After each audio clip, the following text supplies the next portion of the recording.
महीनों तक मैं एक कार की मांग करता रहा।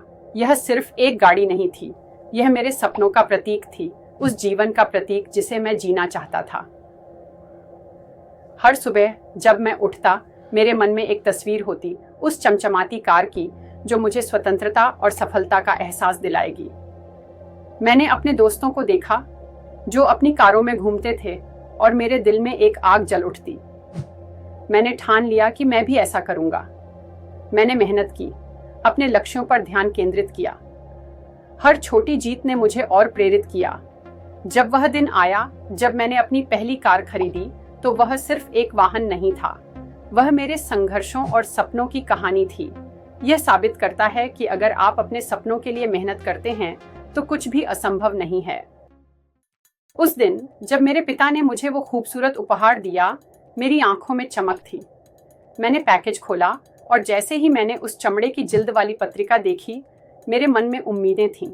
लेकिन जब मैंने अपने नाम को सोने में उभरा हुआ देखा, तो मेरी खुशी पल में ही धुंधली हो गई। यह क्या था? क्या यह सिर्फ एक जर्नल था, या मेरे पिता की उम्मीदें मुझ पर थोपने की कोशिश? मेरे भीतर की निराशा ने मुझे घेर लिया। मैंने उसे डेस्क पर पटक दिया, जैसे उस पल की सारी भावनाएं उस जर्नल में समा गई हों। मैं बाहर चला गया, बिना यह समझे कि मेरे पिता के शब्दों का क्या मतलब था।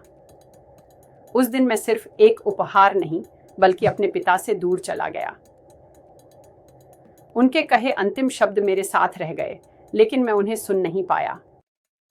सालों बाद जब मैंने अपने सपनों का घर बनाया, तब भी एक खालीपन महसूस होता है।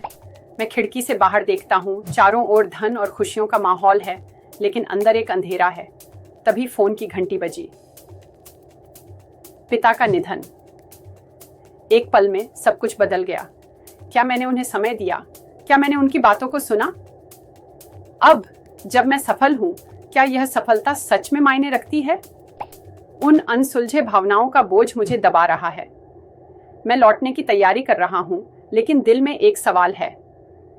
क्या मैं उन्हें खोने के बाद भी खुद को खोज पाऊंगा? क्या मैं अपने अतीत को समझ पाऊंगा? यह सफर अब अकेले नहीं, बल्कि उनके बिना है। कभी कभी जब मैं इस अध्ययन कक्ष में आता हूं, तो मुझे अतीत की गूंज सुनाई देती है। ये वही जगह है जहां मैंने अपने सपनों को लिखा था, जहां मैंने अपने विचारों को पन्नों पर उतारा था। आज जब मैंने उस पुरानी पत्रिका को देखा, तो जैसे समय थम गया। मैंने उसे धीरे से उठाया और पन्ने पलटते ही एक पुरानी कार की चाबी मेरे सामने गिर गई।